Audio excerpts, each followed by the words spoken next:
자, 이제 10번째 사랑니 발치, 미백, 턱관절, 기타 치료까지 한번 가보도록 하겠습니다.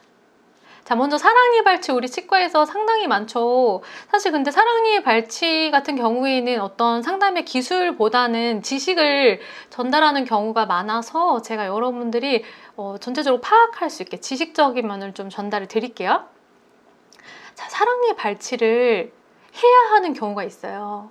무슨 경우냐면 통증이 지속적으로 있는 경우예요. 이 사랑니 때문에 아프다 안 아프다, 평상시에는 괜찮았다가 피곤하면은 또 엄청 아프고 이런 경우도 있고, 아니면 계속 극심하게 아픈 경우도 있죠. 이런 경우 어쩔 수 없이 빼야겠죠. 그리고 이제 부어가지고 이제 감염이 된다거나 출혈이 됐을 때, 그리고 사랑니 주변도 그렇지만 사랑니 때문에 그 주변에 있는 바로 앞치아에 있는 이제 영구치도 같이 좀 피해를 입는 경우, 같이 부었다 가라앉았다 하는 경우, 그리고 충치가 생길 경우가 있어요. 요건 뒤에서 제가 사진을 보여드릴 건데, 이 사랑니가 잘못 나서 영구치까지 망가뜨리는 경우가 있어요. 이런 경우 무조건 빼야겠죠. 그리고 아까 말씀드린 것처럼 사랑니가 막고 있어서 교정치료가 어렵다, 이런 경우를 빼야겠습니다. 참 사랑니가요, 여러분 되게 자유분방합니다. 자기 마음대로 나요. 그래서 이런 것들 모양에 따라 여러분들이 이제 난이도라든지 이런 걸 판단을 해보셔야 되는데, 제가 다양한 케이스를 파노라마 사진을 통해서 여러분들이 파악하실 수 있게 준비해봤습니다. 자, 사랑니 케이스 첫 번째입니다. 어떤 건 빼야 되고 어떤 건 빼지 말아야 될까요, 여러분? 구분이 가시나요? 자, 이분은 지금 사랑니가 몇 개가 있죠? 자, 이렇게 딱 한눈에 보시는 방법은 큰 어금니 2개가 있고, 그죠? 큰 거, 면적이 큰 거. 그 다음에 뒤에가 있으면 요건 사랑니네 라고 해서 하나, 2개, 3개가 있습니다. 자, 그러면은 이 중에서 여러분 가장 빼기 쉬운 사랑니는 뭘까요? 좀 쉽죠? 그래도 아무래도 제대로 이렇게 모양이 난 게 좀 쉽지 않겠습니까? 아무래도 제대로 났기 때문에 좀 쉽다. 근데 이게 아니고, 예를 들면 치아 바깥으로 정말 정상으로 난 치아가 있어요. 사랑니가. 뭐 제대로 이렇게 난 경우는 정말 쉽죠. 그런데 제가 사랑니를 빼야 된다, 안 빼야 된다 이렇게 구분할 때 빼지 않아도 된다라고 얘기 드리는 경우가 있거든요. 그런 경우는 어떤 경우냐면, 사랑니가요, 그냥 어금니처럼 잘랐어요. 근데 자기 혼자 잘란 게 아니라 윗니, 아랫니가 아주 고르게 잘랐어요. 그럴 경우인데 관리가 안 된다, 그럼 빼시라 그래요. 근데 환자분이 너무 관리를 잘해요. 그래서 8번까지 기가 막히게 잘 닦으세요. 그런 경우에는 뭐하러 뺍니까? 그냥 지내시면 됩니다 라는 얘기를 드리는데, 그 외에 윗니는 제대로 났는데 아랫니는 제대로 안 났거나, 아랫니는 제대로 났는데 윗니는 제대로 안 났거나, 뭐 이런 경우에 아무래도 관리가 어려울 수 있기 때문에 그런 경우도 빼시라고 얘기를 드리죠.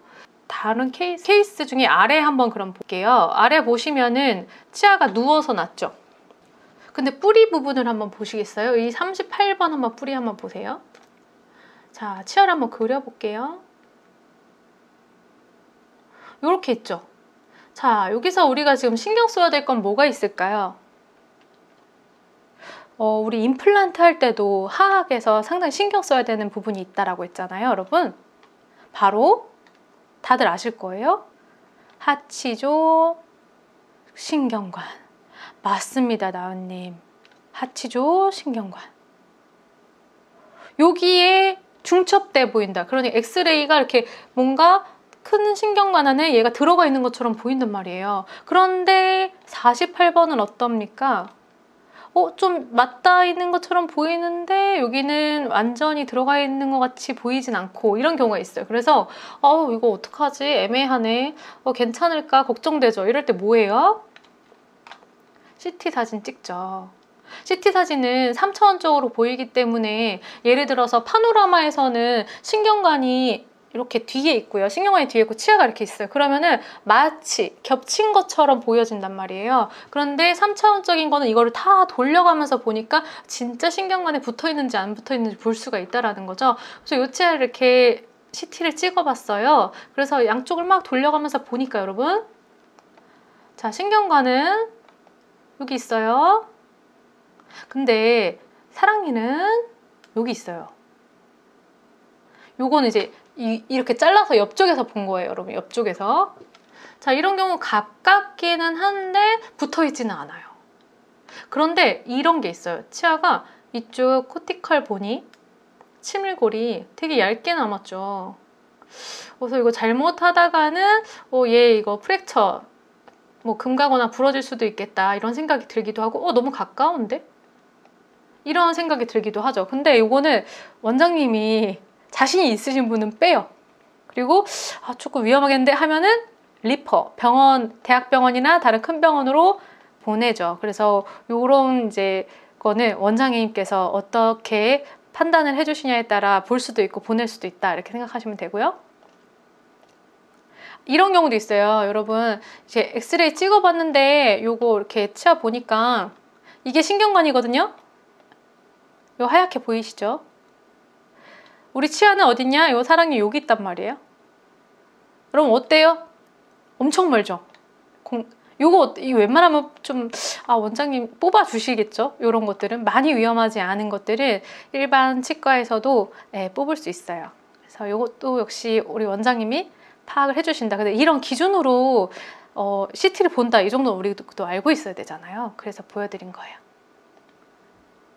자, 이런 경우도 요 신경관이 여기 있거든요. 그러니까 신경관도 겉에는 딱딱하게 돼 있고 안에는 이렇게 신경이 지나간다 그랬잖아요. 그렇게 해서 하얗게 보이는 거예요. 요것도 많이 닿아 있죠, 여러분. 이런 경우에는 또 보낼 수도 있겠네요. 그래서 이런 기준으로 생각해 보시면 되고요. 자, 요 케이스 한번 볼게요. 우리 사랑니 여기 몇 개 있죠? 여러분 4개 있죠. 자, 근데 이렇게 보시면 뼈가 우리 있잖아요. 이렇게 뼈가 이렇게 있잖아요. 그리고 그 위에 이제 치은 잇몸, 분홍색 잇몸이 이렇게 덮고 있잖아요. 그래서 사실 엑스레이만 봐서는 이게 어느 정도 덮였는지 정확하게 모를 수가 있어요. 그래서 입안이랑 같이 비교를 해보셔야 되는데 이 치아 보면은 이제 라인이 어금니 라인이랑 같이 있죠. 여기는 무조건 나와 있다. 그래서 얘는 그냥 간단하게 뺄 수 있겠다 이렇게 생각을 해볼 수 있겠고, 얘 같은 경우는 좀 봐야 될 것 같아요. 그리고 하악에 보시면 38번, 48번 보면 제 생각에 다 좀 애매하게 머리 쪽 한쪽은 나와 있고 한쪽은 이제 파묻혀 있죠. 어떻게 할 수 있냐면 이렇게 뼈가 있잖아요. 근데 요 정도 위에는 나와 있다.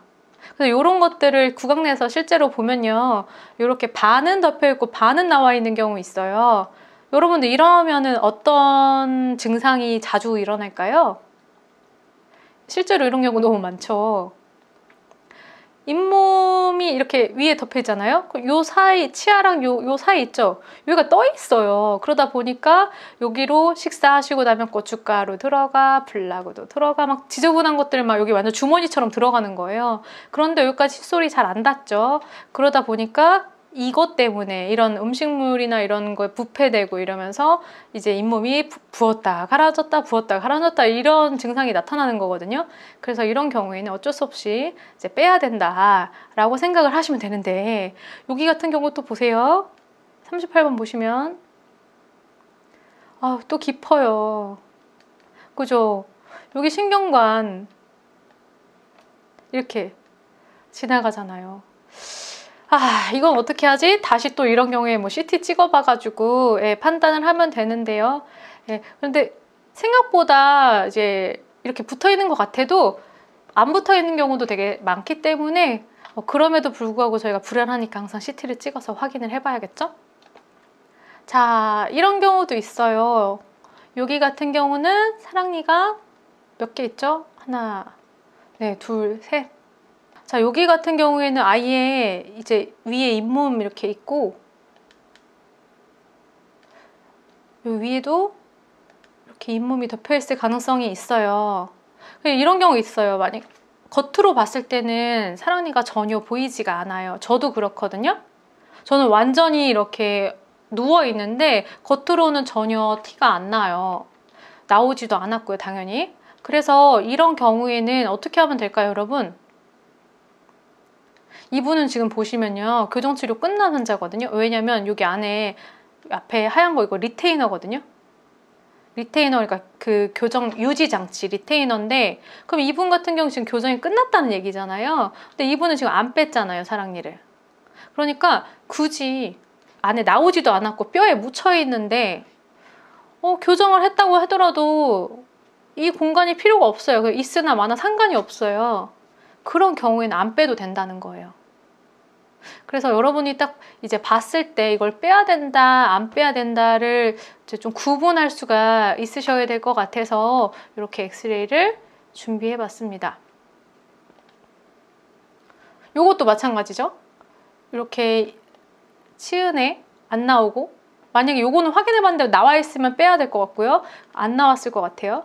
잇몸 이렇게 덮여 있으면은, 치은에 덮여 있잖아요. 이런 거는 그냥 냅두고 살아도 된다는 거예요. 이런 기준으로 여러분 판단하시면 되고요. 만약에 사랑니 발치를 해야 되는데 좀 이제 쉬운 경우도 있고 어려운 경우도 있겠죠. 아까 말씀드린 것처럼 그냥 쉽게 우리가 포셉이라고 하는데 그런 집게 같은 걸로 딱 집어서 빼거나, 아니면은 이렇게 긴 스트레이트한 그 엘리베이터라고 하는데 그 기구가 있어요. 이런 기구로 들어서 뺄 수가 있으면 이건 단순 발치라고 해요. 그래서 심플 익스트랙션 이렇게 얘기를 하거든요. 그래서 그냥 EXT 발치한다, 사랑니 발치 그냥 이렇게 하면은 쉬운 케이스에 속해요. 그래서 이런 것들은 나와도 그냥 부서지지 않고 문제없이 이렇게 나오게 되죠. 그래서 이런 거는 참 그 약속을 잡을 때도 시간을 30분 이내로 이제 잡으면 되겠죠. 자, 그런데 이렇게 나와 있는 게 아니라 이렇게 뼈에 반은 묻혀 있고 옆으로 이렇게 누워 있고, 이런 경우에는 위에서 빼기가 힘들잖아요. 이런 건 상당히 힘든 거죠. 그러면 이렇게 한번 안을 볼게요. 우리가 어금니, 사랑니 좀 뽑을 때 안에 묻혀 있으면, 사랑니 뺄 때 묻혀 있으면 절개를 해요. 칼로 이렇게 절개를 해가지고 열어본단 말이에요. 열어봤을 때 치아가 이렇게 딱 제대로 똑바로 있으면은 뽕 하고 쉽게 나오거든요. 요거는 이제 수술 발치를 한다 그래도 좀 케이스가 그래도 괜찮은 편이에요. 그럼 이렇게 그냥 빼고 봉합하고 나오면 되거든요. 근데 이게 아니고 열어봤는데 막 너무 누워있어서 아예 뺄 수가 없다, 이런 경우는 잘게 이렇게 다 잘라내서 빼야 돼요. 물 나옵니다 하면서 계속해서 치아를 자르는데요. 어떻게 자르냐면 대부분 원장이 이렇게 자르세요. 요요 같은 경우에는 일단 절개를 해서 열겠죠. 절개를 해서 잇몸을 이렇게 벌리겠죠. 자, 그 다음에 문제가 있어요. 이 경우에는 뼈가 위에 덮고 있어요. 하얀 뼈가 덮고 있단 말이에요. 이런 경우에는 치아만 자르는 게 아니라 이 뼈도 겉에 걷어내야 돼요. 그래서 여기를 뼈를 이제 삭제를 하고 그 다음에 이제 치아를 빼야 되잖아요. 그럴 때 이 치아를 이렇게 반으로 잘라, 여기 머리 부분 잘라요. 그 다음에 또 여기 잘라요. 그래서 바깥으로 빼내요. 자, 그 다음에 또 여기 잘라요. 그래서 여기 빼내요. 여기 빼내요. 뭐 이런 식으로 이렇게 부분적으로 부분 다 잘라서 빼내야 되기 때문에 시간이 상당히 오래 걸리고, 환자분은 빼고 나서 어떨까요?